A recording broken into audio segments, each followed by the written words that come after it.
Okay. Yep. Okay, cool. So hi everyone, my name is Maria Tibbs. I'm a PhD student here in the School of Psychology in UCD, specifically in the Youth Mental Health Lab. I'm also conducting my PhD alongside Jigsaw, so the National Centre for Youth Mental Health. Just a little bit of context. So I conducted this study with my wonderful team there last summer when I was actually a research and evaluation officer in Jigsaw at the time. So for those who aren't familiar with Jigsaw, they were founded in 2007. And our vision is an Ireland where every young person's mental health is valued and supported. And our mission is to advance the mental health of young people aged 12 to 25 by influencing change, strengthening communities and delivering services through an evidence-informed prevention and early intervention approach. So to date, Jigsaw has supported around about 44,000 young people, so a massive amount of young people. There's 15 services across Ireland. There's 2 lovely new services that have just launched in the last while. So we serve about 67% of the Irish population, which is great. So what Jigsaw does is they offer one-to-one support for young people, so 6 to 8 brief intervention sessions, goal-focused intervention sessions free of charge to young people aged 12 to 25 experiencing mild to moderate mental health difficulties. So we use an early intervention and prevention approach, as I said previously. We also offer signposting to young people who are experiencing difficulties that might be out of the scope of Jigsaw's practice, just making sure that they get the type of support that they need. And also we offer advice and information for parents and professionals in relation to youth mental health. And just to note, so recently, kind of been last year almost, Jigsaw launched a suite of online services. So some of these were in direct response to COVID-19, such as our telehealth offerings, and then others were in response to just the changing landscape of youth mental health service delivery globally. So I think, as you all know at this stage, COVID-19 was declared a pandemic on the 11th of March 2020, with widespread restrictions on social activity, closure of public places, schools and non-essential businesses. What we know about pandemics and epidemics is that they're often linked to increased mental health difficulties, so that being anxiety, depression, feelings of helplessness or increased stigma.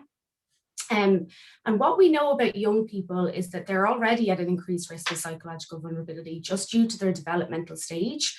And if you think about the context of their lives as well, a lot of young people at that time and still are attending school and university, which were among some of the first institutions to actually close due to infection prevention measures. So a lot of these young people were they're losing their peer support. They're also losing support from primary health and mental health facilities and support services. Also, what we know as well is that family distress can also increase during times of a pandemic. So we're impacting on some of these young people's social support structures. So at the time that we wrote this, there was no research detailing the potential impact of a pandemic on youth mental health. So we thought it was super important to get something like this out there. What we wanted to do was we wanted to summarize the available evidence about the potential impact, potential being the word there, potential impact of the pandemic on the mental health of young people.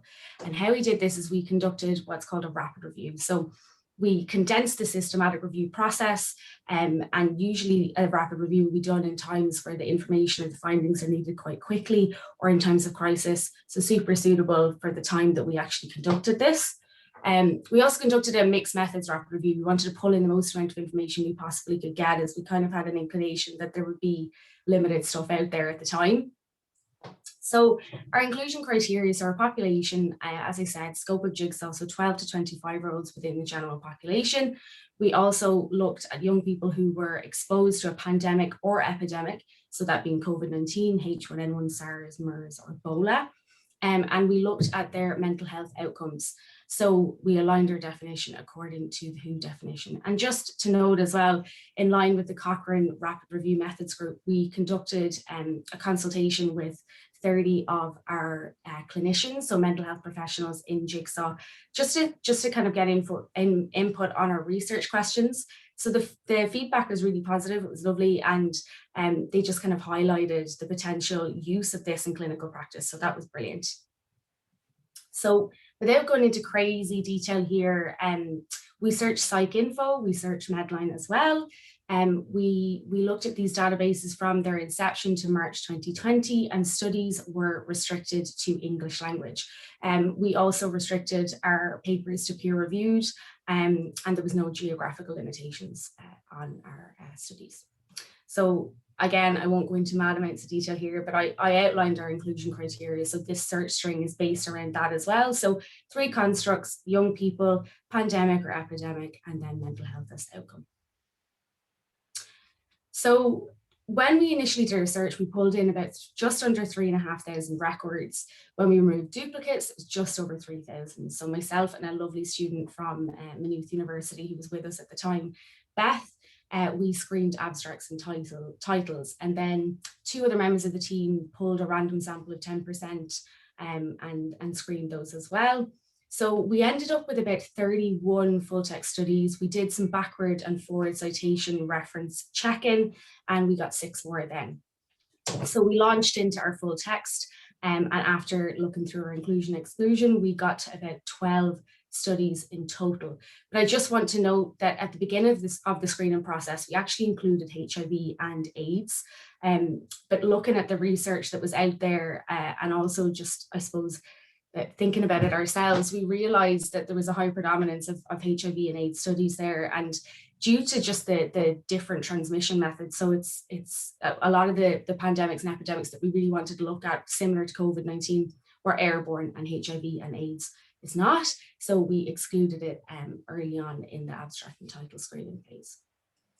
So this is just a really quick overview of some of the study characteristics here. And you'll probably notice, I think the most glaring thing is that the vast majority, so 10 out of 12 of the total included studies, were cross-sectional in nature. 2 of the remaining studies are longitudinal repeated measures and a case control. Then we used the Joanna Briggs quality appraisal tool, and we actually, the results were quite good. We had 2/3 of the studies as medium quality, and then the remaining 1/3 is high, which was good.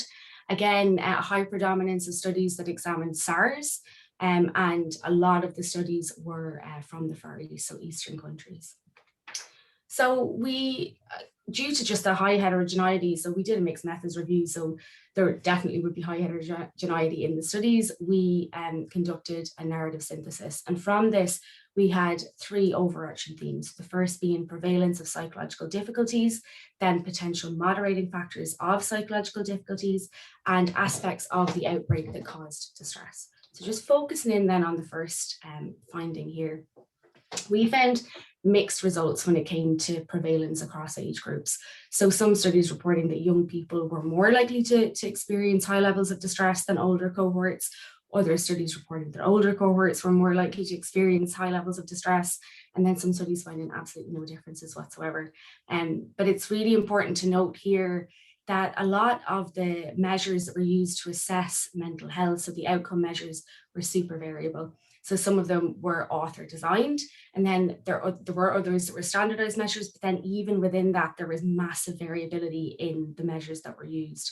So just important to note. So then second theme that we have here is potential moderating factors. And we found in 2 studies, females were more likely to display higher levels of distress. This is something we see across the youth mental health literature anyway, so it's not a massive surprise, although it was only reported in 2 studies. One study, surprisingly only one study, reported links between poor self-reported general health and links to psychological difficulties. Interestingly, coping strategies, any type of coping strategy, served as a buffer for young people against the negative psychological impacts of the pandemic or epidemic. And in tandem, though, young people were less likely to use flexible coping strategies, so being able to move between those coping strategies based on the stressor. And finally, then precautionary measures were examined in 2 studies, so things like overuse of overly washing your hands, so excessive hygiene or social distancing, were linked to higher levels of anxiety. It's probably unsurprising. And then finally, so the third theme that we have, aspects causing distress. So only one study was longitudinal, and in this study they did find no differences in distress over time for young people, but just crucial to note that it was only one study. Then level of exposure. So one study reported higher levels of distress in non-epidemic affected areas, which is quite interesting, rather than they found less or lower levels of distress in affected areas. Then one study reported high levels of distress in youth who had experienced more epidemic-related stressors, such as cancellation of activities.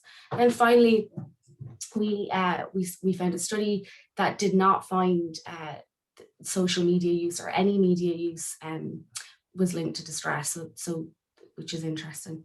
And also we found one study that found that the adverse impact of the H1N1 vaccine was linked to the development of mental health difficulties in young people. So just finally then, just to kind of summarize, whether young people were impacted more severely than other age groups when we wrote this was definitely unclear, and the evidence base was super limited, especially for young people. A lot of studies focused on samples of adults and used kind of subgroups of the 12 to 25 age group. There was only one longitudinal study when we conducted this review. So it limits our ability to look at the long-term or the potential long-term effects of COVID-19. There was massive variation in the measures that were used to assess mental health. Very few studies looked at under 18s or young people with pre-existing psychological vulnerability. There was a massive predominance of studies from Eastern cultures, and very few studies examined potential risk or protective factors. Just some take-home messages then. So we would have thought that mental health should be considered as part of a holistic response to the COVID-19 outbreak. Also, factors such as age and gender definitely need to be considered in COVID-19 mental health campaigns. And then finally, promoting positive and potentially flexible coping styles through psychological intervention and community-based workshops could definitely help support young people to navigate their way through the COVID-19 pandemic. So that's me. So if you guys have any questions, you can direct them to me now, or there's my email address, and that's my lovely team that helped with the review. Great. So I'll time myself here, but Allison, also feel free to send me a wee chat if I go too long. So I'll be presenting some research that changes the focus a little bit. So still focusing on COVID-19, but thinking as well about resiliency and agency in kind of response to this crisis. Just to situate my work on this particular project, I'm interested in prosocial behaviors, and that's kind of things like helping, sharing, comforting. And we see that prosocial behaviors can actually be a part of something even broader called peace building, even in stable democracies like the Republic of Ireland. So as part of an international team that was looking at prosocial behaviors during COVID in many different sites, and I'll share a little bit about that. And I'll just present the data specifically from the Republic. And within that, I'm going to focus on some qualitative analysis that we've done for a short paper. So again, for those maybe less familiar, prosocial behaviors are voluntary acts that benefit another. So the idea, these are things that you would do without necessarily being asked or required or coerced. So you can't do it because school told you. And we're also interested in civic participation. So beyond helping someone else in your immediate environment, those are actions that enhance the greater good. So it can be advocacy, community action, or even political participation. And again, when I use the word peace building or prosocial behaviors as an antecedent of peace building, these are kind of broader structural processes that address kind of the immediate and root causes. So even things like structural violence. So structural violence might be things like racism, poverty, or other forms of marginalization. And this research is situated within a theory called altruism born of suffering, which is the idea of why some people might respond constructively even when facing adversity. And so we have a lot of research that looks at prosocial behaviors in different forms of adversity. And here I'm going to focus on the type, so how folks help, and the target, or who they help.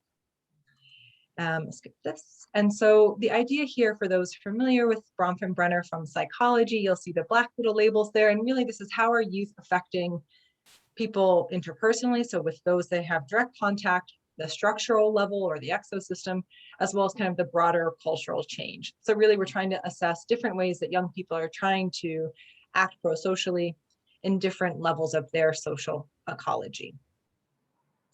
So again, this particular data that I'm sharing is part of a broader international collaboration. We worked in 14 different countries, about 6,000 young adults, mostly between 18 and 25, although we have some older young adults in there as well. And the overall focus, like many of the other presentations, was looking at the impact of COVID-19, particularly on mental health in this population, but also kind of one of the emphasis of this particular team was on COVID as a call to action. So in the Republic of Ireland, we had 900 participants, thanks a lot to the volunteer network that the School of Psychology has helped us connect to in Rathdown. We did all of this through social media over spring and summer. Again, some of ours were slightly older, but that's okay. The average was around 22 years old. Predominantly female, which wouldn't necessarily be surprising for those of us that do psychological research, and primarily white, largely reflecting the kind of demographics of the Republic. So we used the Prosocial tendencies measure. This was developed by Gus Carlo.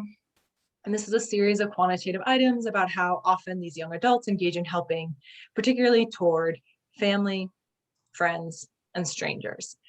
In addition to kind of the individual items that they would have filled out on the scale, we provided them this open-ended opportunity to describe in their own words, what did they actually do? And so this will be a thematic analysis of those open-ended responses. For those who chose to respond and provide an example, what did they say? So again, we have 3 targets here. So the first target is family, and about a third of the respondents, so over 300 people, responded and took the time to put some open-ended responses in, which I always find fascinating as someone who does fill in as many questionnaires as possible for research karma. I often skip them, so we're very grateful for this additional detail. And these are the overall themes that came out, and I'll provide kind of an illustrative quote to go with each of these. So in terms of instrumental support, this could be things like helping, doing grocery shopping, cleaning in the house. And so here the participant says, particularly helping with cooking and cleaning. And I remember this was in spring 2020 when everyone was disinfecting everything they came into the house. And again, the prosocial motivation here is to help them as much as I can. So you can see kind of the reflecting kind of the aim. Another category that came through clearly in the prosociality within the family was emotional support. So this was one of the brief examples. I've tried to encourage and provide moral support, again, in response to the family target.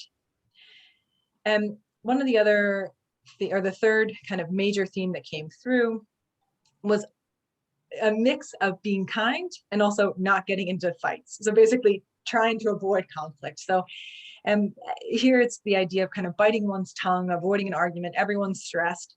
So I think what's interesting about this kind of insight into prosociality is sometimes we always are asking about these actions and these outward things, but actually here kind of with withholding or kind of avoiding conflict wouldn't be necessarily one you would typically measure with a scale. So it's nice to see something new emerge in that way.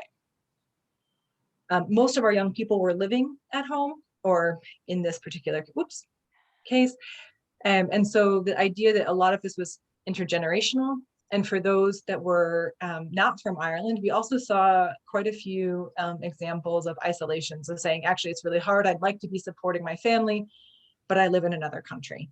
And so there was this tension again between the intergenerational helping and for those who aren't living alongside or in the home with their families, that not being able to provide that.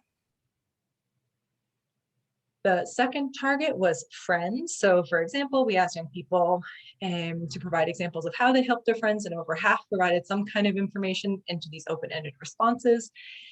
Similar to families, the 2 basic categories were emotional and instrumental support. So for example, in emotional support, a lot of them were very brief talking, keeping in touch, Zoom meetings, setting up pub quizzes. So this will feel very familiar to folks on the call. And in terms of instrumental support, when college was still in session, providing people with examples of their Wi-Fi if they weren't able to do it. And again, with reciprocity, the idea with friends is that basically this was not a theme that came up in the families, but basically here saying, I've given support and received it back.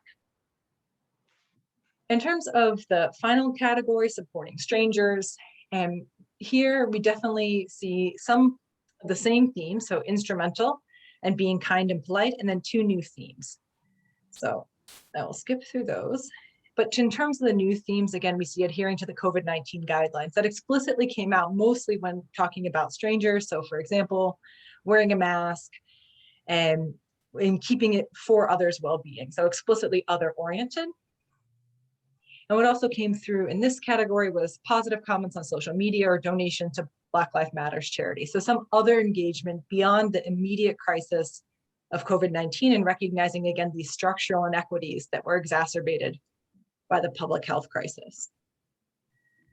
So overall, this gives kind of a thematic picture. So the kinds of the blue ones on the left are ones that were quite common across the three targets, whereas the orange ones on the right were distinct to the stranger. So specifically COVID-19 and the broader social movements. So what we see kind of with this brief snippet of the implications is that young people are showing agency despite adversity. They're able to articulate it beyond filling in the items of our scale. They're taking both individual and collective action to help those around them, both in their immediate environment, as well as kind of the broader structural world. And there are certain commonalities and specificities in the types of helping that they provide to each target. And again, one of the things that can come through with this qualitative approach is things that you might not expect. So basically not getting into a fight was seen as kind of a pro-social way of acting within the family. And as someone who has actually get some fights with my family, I would have appreciated a lot more of that. Just kidding. And again, the balance of narrative. So we're trying here to recognize the strengths and the way that young people are kind of taking on COVID as a call to action. Oops.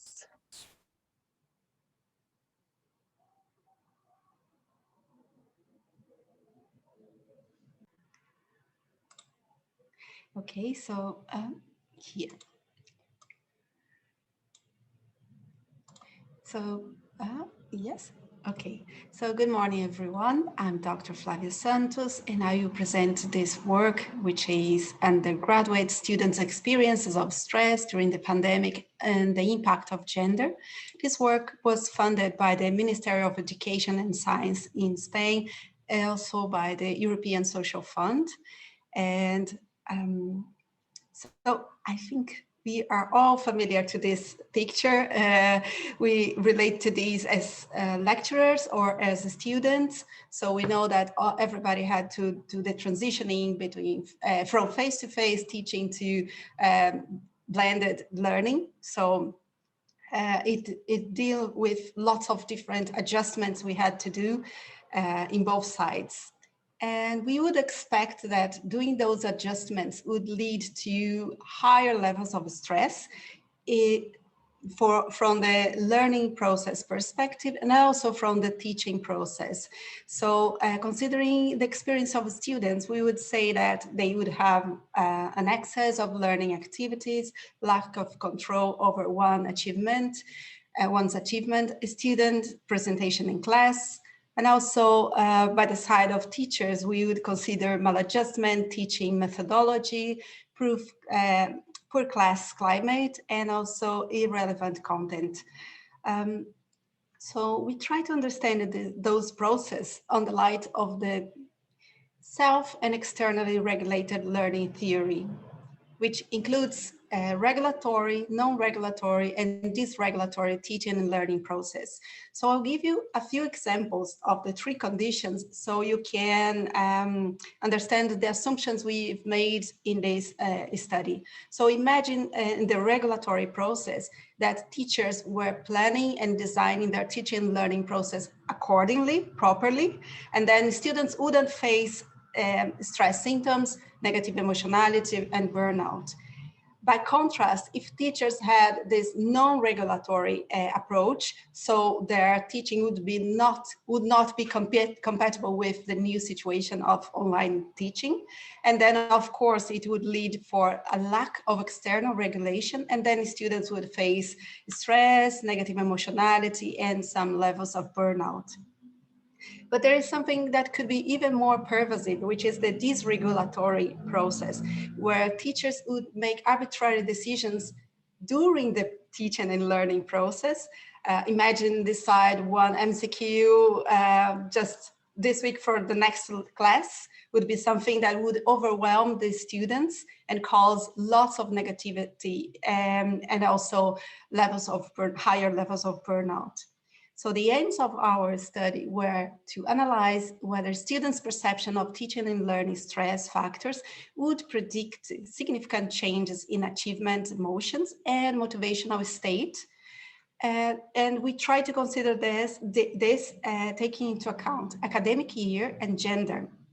We also had as an aim to inferentially analyze specific effects of academic year and gender, if they would have an impact on stress factors, let's say teaching and learning processes, on negative emotions and on motivational states.